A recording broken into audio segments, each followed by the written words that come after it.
Halo UC People, kita bertemu lagi pada saat ini dalam acara TLIC Talk. Dan saat ini kita kedatangan tamu ibu-ibu yang cantik-cantik karena mereka berasal dari prodi yang selalu mempercantik, yaitu prodi Fashion Design. Lengkapnya apa, Bu? Fashion Product Design and Business. Fashion Product Design and Business. Oke, selamat datang di acara kita, Bu Marini dan Bu Ayu. Bu Marini dan Bu Ayu, saya kan mengikuti prodi ini dengan lebih banyak mengekspos mahasiswa-mahasiswa untuk tampil. Dia menampilkan desainnya mereka di forum-forum nasional maupun internasional. Pertanyaan saya gini, apakah itu yang menjadi tujuan utama kalau belajar di fashion design di prodi ibu ini? Menjawab dulu siapa, Bu? Anaknya? Bebas sih. Iya. Ya, jadi kalau untuk menampilkan karya ya, itu memang salah satu luaran ya. Tapi kalau untuk aktivitas pembelajarannya, pastinya kita menekankan di proses. Kemudian pameran, fashion show itu adalah tampilan atau hasil luaran dari karya-karya yang sudah dibuat melalui proses tersebut. Oke. Ada nggak cara lain untuk menampilkan karya-karyanya gitu? Selain fashion itu? Sebenarnya sih ada bermacam-macam ya Pak. Kalau di cara kita mengeksibitkan karya mahasiswa, itu kan ada mungkin melalui portfolio, ada yang juga melalui sosial media seperti itu. Cuman memang kami salah satu fasilitas yang bisa diterima mahasiswa ketika berada di Fashion Product Design itu adalah salah satunya memiliki kesempatan untuk show, lalu juga memamerkan karya-karyanya gitu, supaya karya-karyanya bisa mendapatkan feedback langsung dari masyarakat gitu Pak. Jadi nggak cuma secara di ruang sempit akademik gitu. Oke. Kalau saya amati kan biasanya program-program fashion design itu ada di akademi, ada di sifatnya yang fokus pada skillnya dan jarang sekali di bawah universitas ya. Kalau di Indonesia ya Bu? Kalau di Indonesia, makanya kalau di Indonesia itu jarang kan di universitas itu. Mengapa ini memasukkan program studi fashion itu di tingkat S1 atau tingkat universitas gitu? Karena backbone-nya kan sebenarnya entrepreneurship. Kalau misalnya di UC ini kan backbone-nya adalah entrepreneurship ya Pak, yaitu bagaimana memberikan solusi gitu di permasalahan-permasalahan yang ada dalam masyarakat. Nah, kalau misalnya selama ini yang tersedia memang fashion itu kan ranahnya vokasi, diploma. Jadi kayak mengasah hard skill ya. Jadi kemampuan mulai dari menjahit, mendesain seperti itu juga, meskipun mereka juga diperkenalkan terhadap tren, lalu juga bagaimana mengolah inspirasi seperti itu juga diperkenalkan.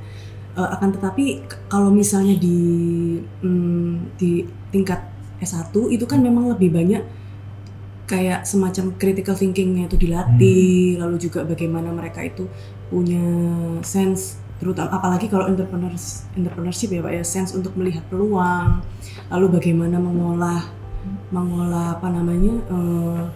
permasalahan itu, melihat itu sebagai peluang yang bisa diolah, dijadikan solusi gitu. Oke. Jadi mungkin pembedanya pastinya di fondasi dari desainnya itu sendiri. Kalau mungkin di vokasi lebih fokus langsung ke desain, langsung ke pengasahan teknik. Tapi kalau di S1 ini pastinya harus ada fondasinya dulu. Kenapa menciptakan desain tersebut? Reasoningnya itu harus berdasarkan berbagai hal gitu ya, entrepreneurship, peluang, kemudian dari berbagai isu-isu yang ada di luar sana. Gitu. Yang sebenarnya dikatakan fondasi itu. Kalau di universitas itu kan sebetulnya orang belajar tentang konsep dari keilmuan gitu, kemudian prinsip-prinsipnya. Nah, apakah yang dimaksud fondasi itu ada hubungannya dengan konsep dan prinsip ini sebetulnya? Iya betul Pak, karena kan memang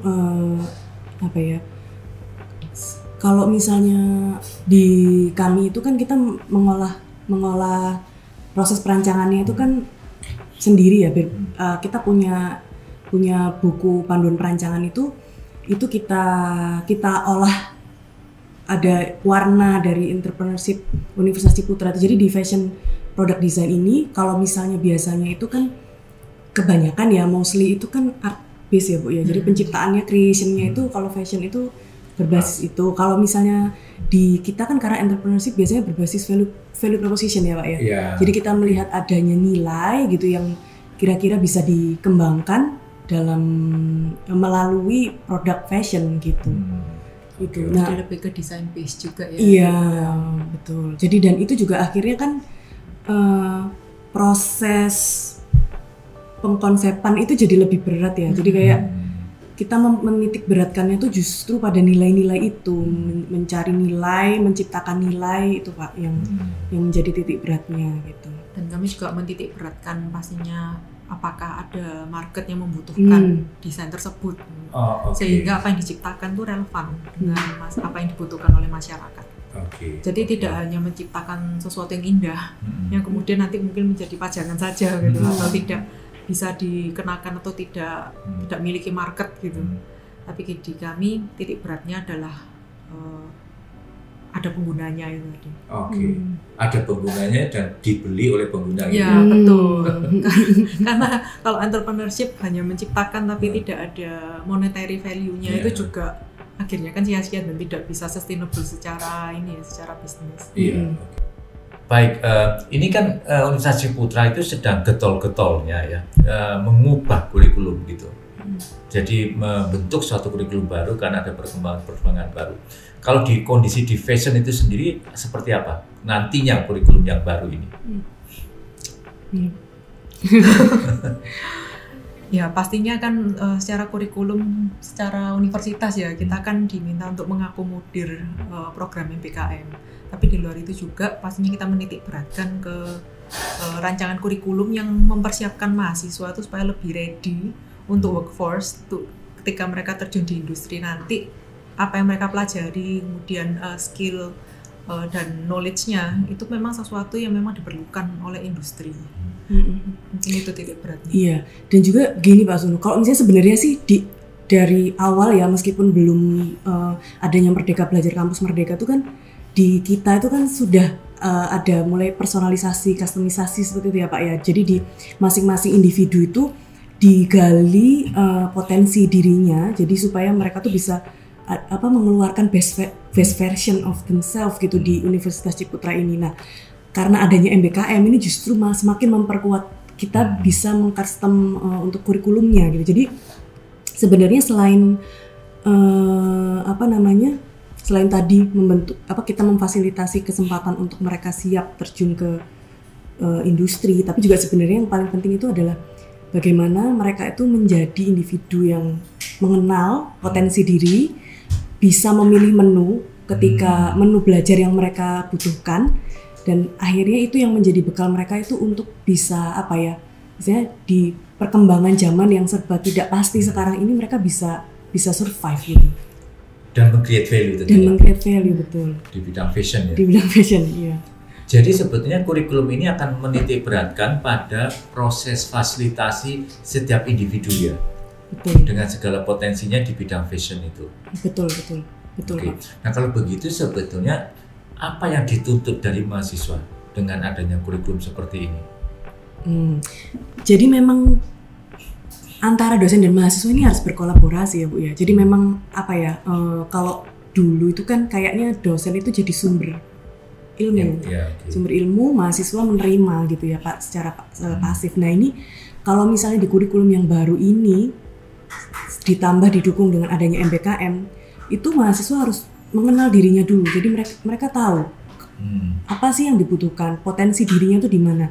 Jadi ketika memilih menu yang sudah disediakan oleh kami itu bisa lebih maksimal Pak dalam mengembangkan potensinya. Jadi kita sebagai dosen itu memfasilitasi saja sebenarnya kan. Jadi kayak ini sudah menyediakan menu-menu, mereka juga bisa memilih, kita memfasilitasi gitu.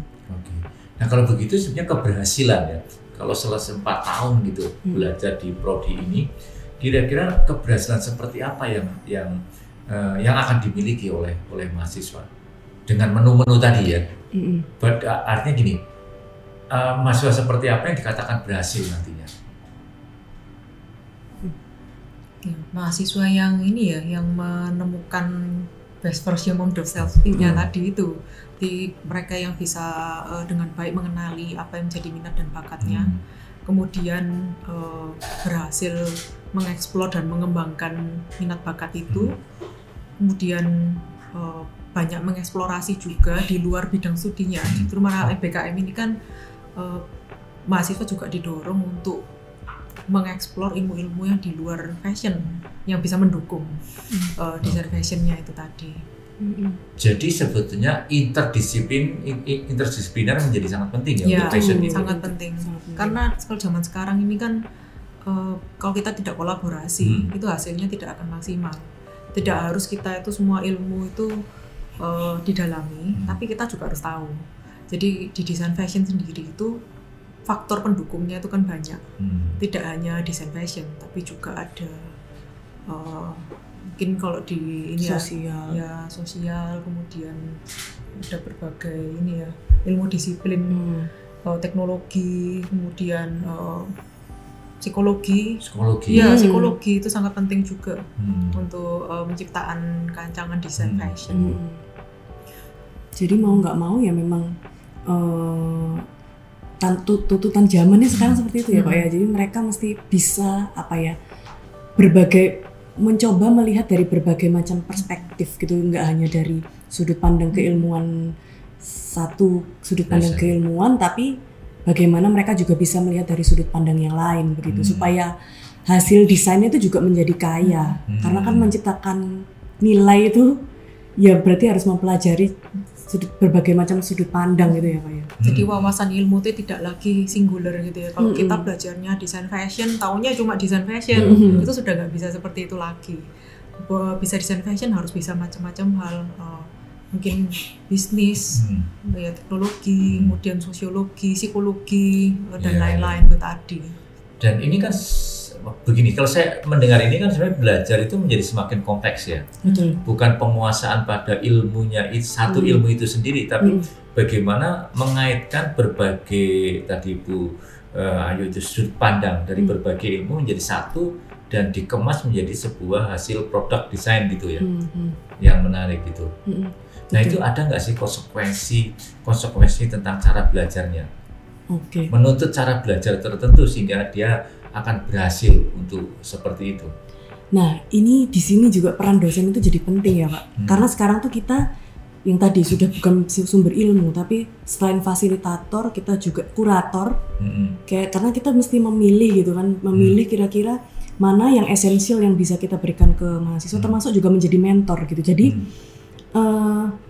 kita mesti tahu kapan waktunya jadi kurator, kapan waktunya jadi fasilitator, kapan waktunya jadi mentor begitu Pak. Itu yang menjadi salah satu tantangan kita untuk dosen-dosen yang di zaman sekarang ini ya. Karena kalau misalnya dibilang knowledge itu kan ada di mana-mana nih. Dan juga benar-benar kayak sangat-sangat Pak ya, kalau dibilang itu banjir gitu. Informasi itu banjir sekali. Jadi bagaimana caranya kita bisa mengkurasi itu dan tahu mana untuk masing-masing individu gitu. Karena pasti kebutuhan masing-masing individu itu menjadi berbeda gitu. Nah ini kan bukan hanya tuntutannya bukan hanya ke mahasiswa, tetapi ke dosen yang punya peran yang berbeda. Gitu. Nah kira-kira ini bukan perilaku ya. Kultur kerja dosen ini, kultur kerja ini kan mau tidak mau membutuhkan kultur kerja yang kolaborasi ya di level dosen itu. Betul. Nggak bisa kerja dosen A, B, C itu bekerja masing-masing individu. Bagaimana mengatur ini supaya sama-sama bisa mengoptimalkan potensi mahasiswa ini? Tiap dosen, kalau di kami ya, tiap dosen pastinya memiliki expertise sendiri-sendiri. Yang kemudian dari situ kami bisa berkolaborasi supaya mencapai hasil yang lebih maksimal dan multidisiplin. Dan lagi kalau di Ciputra ini kan sebenarnya Pak kayak kita di satu fakultas saja itu masing-masing dosennya tuh juga sering lintas lintas program studi gitu Pak. Jadi di situ tuh sebenarnya waktu-waktu di mana itu mulai berjalan itu pengembangan ini ya, salah satu cara kita itu untuk akhirnya bersama-sama tuh, karena nggak mungkin cuma dari satu dosen aja sih Pak, pasti membutuhkan kerjasama antar dosen termasuk juga dalam lingkup universitas ya. Iya, betul. Karena kan tadi ada mata kuliah umum yang juga ikut membantu pencapaian kompetensi dan pengetahuan tadi. Oke. Mata kuliah interdisipliner kan juga dosennya dari berbagai prodi seperti yang ini ya Ibu Ayu mengajar di event MKI event. Dosennya multidisiplin. Iya. Harus mau tidak mau ya. Iya. Tambah ribet ya. Iya. Tapi sebenarnya seru sih Pak. Jadinya kita juga belajar dituntut sesuatu. untuk dituntut untuk terus belajar gitu. Enggak untuk karena kita merasa wah banyak yang kita nggak tahu nih, ketika melihat sudut pandang lain kan, waduh iya saya belum tahu yang ini ya gitu. Jadi kadang kalau misalnya kita tuh yang zaman dulu tuh kan expertise satu gitu ya, kita tuh kayak merasa wah ya semakin tahu semakin mendalami satu ilmu tertentu sampai jadi expertise di satu. Tapi minusnya juga pasti kadang-kadang itu kalau kita sudah merasa tahu itu kan berhenti di situ Pak ya. Iya. Saya setuju sih, memang beda memang. Kultur dosen di era sekarang tidak sama dengan kultur dosen di zaman dulu gitu. Zaman dulu itu kita menguasai satu ilmu semakin dalam itu semakin bagus gitu. Tapi di era sekarang nggak cukup ternyata. Tapi adalah menguasai hubungan ilmu itu dengan ilmu yang lain. Nah itu yang. Jadilah sekarang bukan lagi vertikal tapi horizontalnya juga harus diperhatikan. Nah ini memang kalau orang yang suka ditambah ribet, tapi orang yang suka menjadi ini challenging sebetulnya ya, karena mendapatkan perspektif baru. Nah sekarang saya akan kembali ke mahasiswa dan alumni. Oke, dengan melihat tentang sistem kurikulum, kemudian cara dosen memfasilitasi itu, tentunya ini akan membuat alumni ini menjadi lebih dibekali, menjadi lebih banyak ya. Nah, kira-kira keberhasilan seperti apa sebetulnya alumni yang sudah ada gitu? Alumni kami banyak yang sangat berhasil di luar sana, baik sebagai entrepreneur maupun intrapreneur. Ada juga yang sangat sukses di skala nasional maupun multinasional sebagai fashion designer. Banyak juga yang mendapatkan grant-grant dari pemerintah juga untuk promosikan dan menjual karyanya di luar negeri. Seperti Lulu Marla, dia sudah berhasil ke Netherlands, Bu Ayu ya, menjalani program inkubasi bisnis sehingga produknya itu bisa dipasarkan hingga ke Netherlands. Seperti itu contohnya. Dan juga yang karya-karyanya itu terseleksi untuk ditampilkan di Paris Fashion Show juga. Terus juga ada beberapa yang mengikuti kompetisi yang designers yang untuk internasional tuh, contohnya yang Bazar Asia itu yang Bazar Asia Anfa itu 2 tahun berturut-turut itu alumni kami masuk menjadi finalis. Bahkan ada yang juara 1. Yang juara 1 yang terakhir ini se-Asia.